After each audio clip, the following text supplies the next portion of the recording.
Assalamualaikum warahmatullahi wabarakatuh. Alhamdulillahirabbil alamin wa bihi nasta'in wa ala alihi wa sahbihi ajma'in.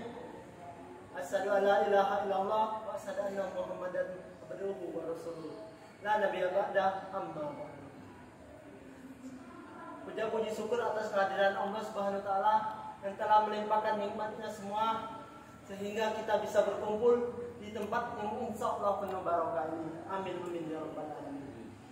Salawat yang beriringan salam yang kita haturkan kepada junjungan Nabi kita, Nabi agung kita, Nabi akhir zaman, Nabi Muhammad SAW. Sebab dengan jasa beliaulah yang telah membawa kita dari zaman kegelapan menuju zaman terang benderang hingga saat ini. Perkenalkan, nama saya Ican Senjaya, Prodi Ekonomi Syariah, Fakultas Agama Islam. Dan di sini saya akan mewawancarai Kak Joni selaku anggota usaha tambak beras store yang dinaungi Bahrul Ulum, Yayasan Bahrul Ulum. Apakah kakak sudah siap? Ya, insya Allah bisa saya. Soalan yang pertama, Kak. Dari tahun berapa kakak memulai usaha tambak beras store ini, Kak? Sebenarnya begini ya, Ican. Ini untuk tambak beras store ini sebelumnya saya masuk ke pondok baru induk putra ini belum terbentuk, Kak. Ya. Jadi itu terbentuk, insya Allah kalau tidak salah 1 tahun yang lalu pada saat Maulid Masyaikh Kiai Haji Abdul Rasulullah pada kalau tidak salah yang ke-107. Nah, itu mulai terbentuk dan memang sebelumnya belum ada. Jadi ini sebenarnya terinspirasi dari sebelumnya mengadakan bazar muapon. Nah, disitu kan sebelumnya ikut keanggotaan di bazar muapon. Nah, setelah itu dapat saran dari Gus atau dari yayasan pondok pesantren untuk membuka sendiri. Jadi dari bazar muapon kita pisah sendiri menjadi tambak beras store.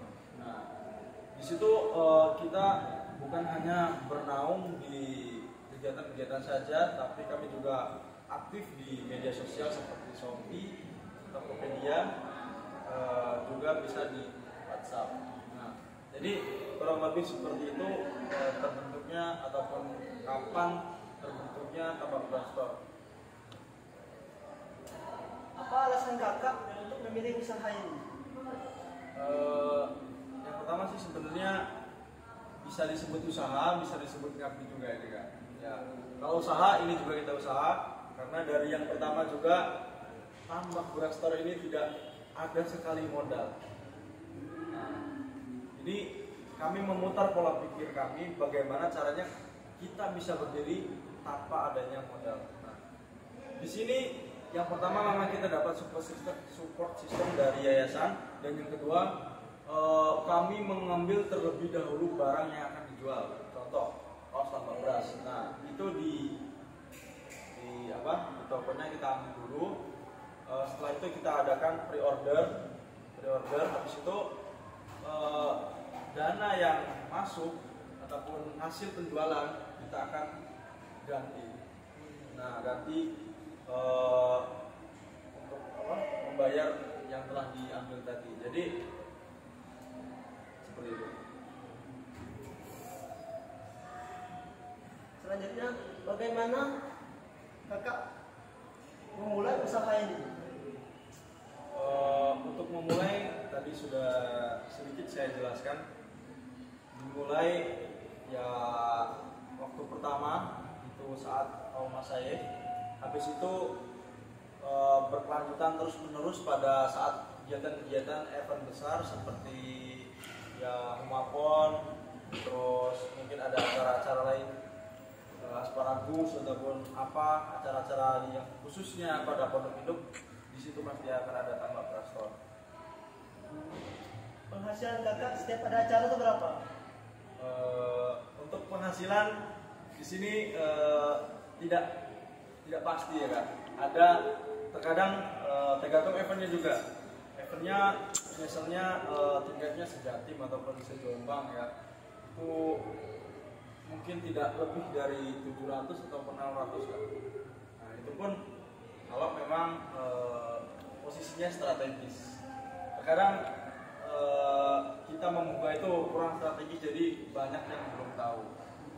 Jadi sekitar 600 ataupun 700 ya.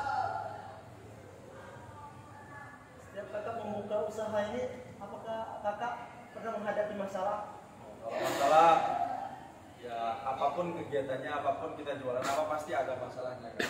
Contohnya saat kita akan membuka bazar itu yang pertama memang perizinan. Perizinan itu sangat penting. Jadi ya kan mau bagaimanapun kita ini baru dari Tamak Beras Store ini masih baru. Jadi masih perlu adanya izin-izin yang bisa meyakinkan dari yayasan bahwa boleh dibuka dan layak untuk diperjualbelikan. Terus kendalanya juga masih ya karena masih baru, belum lama, itu mungkin dari peralatan ataupun infrastrukturnya itu masih kurang. Contoh seperti kompor, seperti stand itu masih kami usahakan membeli. Jadi di situ kami kesulitan di barang-barang. Berarti bagaimana cara kakak menghadapi masalah ini? Yang pertama ya tetap kami terus berkontinu usaha supaya kita bisa menutupi kekurangan-kekurangan yang ada di Tamak Beras Store. Yang pertama kami sering aktif membuka di acara-acara besar khususnya di Beru, dan kalau memang di acara ini tidak bisa memungkinkan menutupi kekurangan tersebut, kami aktif di medsos. Jadi tetap kami boomingkan di medsos. Oh ini loh bagi Tamak Beras Store, oh ini loh barang-barang apa saja yang dijual di Tamak Beras Store. Jadi itu salah satu cara untuk kekurangan ataupun kesulitan di Tamak Beras Store. Bagaimana harapan kakak untuk kedepannya Tamak Beras Store ini? Untuk harapan banyak kan. Untuk harapan kedepannya lebih sukses lagi, supaya Tamak Beras Store ini lebih mendapat perhatian lagi dari yayasan, dan supaya Tamak Beras Store juga semakin maju, semakin banyak alumni ataupun santri-santri yang bisa diajak mitra ataupun kerjasama dengan Tamak Beras Store, dan semoga anggota-anggotanya juga ya, bisa menjadikan pengalaman. Di sini sebenarnya bukan mencari uang, tapi memang salah satunya pengabdian. Salah satunya pengabdian juga ya, kalau ada lulusan ya alhamdulillah, kalau enggak juga terima. Tapi ini termasuk usaha juga. Demikianlah wawancara saya bersama Kak Joni selaku anggota Tamak Beras Store. Apabila ada kata-kata yang salah, saya mohon maaf. Kepada Allah saya mohon ampun.